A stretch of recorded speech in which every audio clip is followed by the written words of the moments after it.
the August 2009 video edition of the Iowa General Fund Monthly Revenue Memo. My name is Jeff Robinson, Senior Fiscal Analyst for the Iowa Legislative Services Agency, a nonpartisan support agency of the Iowa Legislature. This month's memo presents information covering August 2009, the first 2 months of cash fiscal year 2010, and provides an updated status of fiscal year 2009 as the books on that year draw to a close. Net receipts for the month of August continued the negative trend shown in recent months, falling 2.8% compared to the month of August 2008. State General Fund revenue has not shown true positive growth since November of 2008. For the month of August, a significant 5.2% decrease in gross revenues was partially offset by a substantial reduction in the dollar volume of tax refunds issued. Looking at the first 2 months of the cash year, July and August together, gross revenue decreased 2.2%. Regular tax refunds equaled $36.9 million over July and August, down $28.1 million from the same months last year, the lowest level of refunds issued in those 2 months since 2001. July and August tax refunds are part of the previous fiscal year, so this reduction will benefit the fiscal 2009 balance sheet. School infrastructure refunds issued in July and August equaled $68.4 million, up $39.6 million over the same period last year. July school infrastructure refunds are part of fiscal year 2009, and August refunds are part of fiscal year 2010. The combination of gross revenue, regular tax refunds, and school infrastructure refunds produced a net revenue growth rate for July and August combined of negative 4.1%. The net revenue graph on the front page of the memo shows that net revenue declined in both July and August compared to fiscal year 2009. A more long-term look shows that net revenue has declined 9 of the past 12 months, and for each of the past 7. The largest revenue sources for the State General Fund are personal income tax and sales and use tax, and we'll examine them more closely now. The gross personal income tax was mildly positive in August, although it is down 2.3% over the first 2 months of the cash year. Declines have been shown in 6 of the past 12 months, with the decline during April, May, and June most significant due to the negative impact of the tax filing season this year. Gross sales and use tax revenue for August decreased significantly, 8.9%. Much of the decline is attributable to quarterly return payments deposited in early August and therefore represent economic activity for April, May, and June, which is part of fiscal year 2009. The former local option sales tax has been converted to a state 1-cent sales tax for more than a year now, so single-month sales and use tax growth comparisons will be much easier to explain going forward than was previously the case. The accounting change did impact July 2009, causing growth to look much higher than was really the case. Looking at the 2 months together, gross sales and use tax growth is 3.1% positive. The accounting books for fiscal year 2009 are drawing close, with final transactions to be entered by the end of September. This table provides the status of fiscal year 2009 revenue as of August 31st.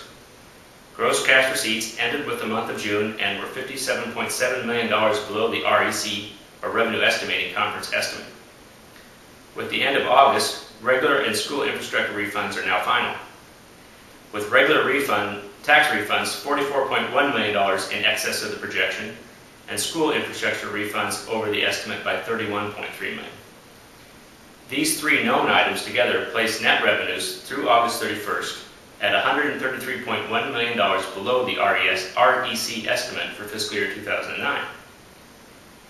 Open items remaining for fiscal year 2009 revenue include the calculation of the net accrual adjustment for the year, final transfers from other funds, and revenue adjustments made by the legislature after the March REC estimate.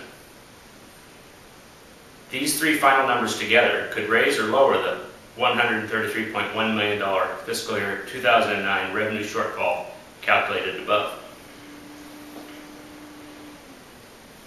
The monthly memo also provides 2 basic economic indicators.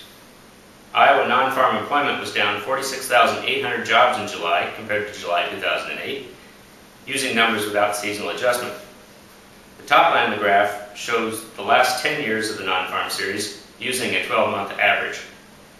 The low point of the 2001 recession, indicated by the red arrow, occurred in September 2003 with a 12-month average of 1,440,000 jobs.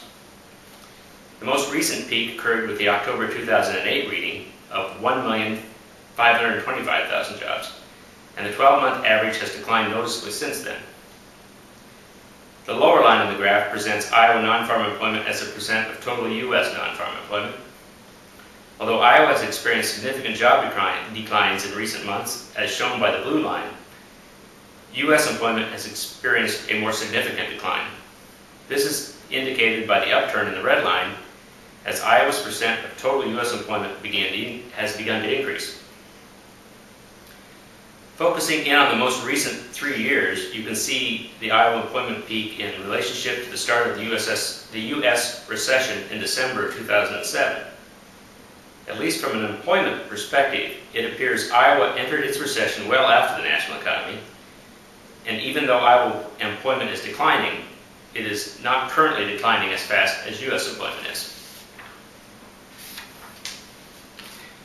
During and after the 2001 recession, Iowa employment dropped 38,800, peak to trough, calculated off the 12-month average. Since peaking in October, this Iowa average has fallen 22,500 jobs, and this unwelcome statistic continues to accelerate. The Consumer Price Index, the more volatile line on this chart, peaked at an annual rate of 5.6% in June 2008, driven up by high fuel costs. The economic slowdown has dropped the inflation rate significantly, and the annual rate is now negative 2.1% year over year, an annual inflation rate not experienced since October of 1949. A less volatile inflation calculation is the core CPI, an inflation gauge that excludes food and energy prices. That rate has been declining and is now reported at positive 1.5%, low by historic standards, but not as low as the period just after the 2001 recession. The condition of the state general fund is important to all residents of Iowa, and I hope this video presentation assists you in your understanding of Iowa general fund revenue and its sources. I thank you very much for your interest and encourage you to join our mailing list to receive automatic monthly announcements when new monthly memos are posted. Goodbye and have a fine day.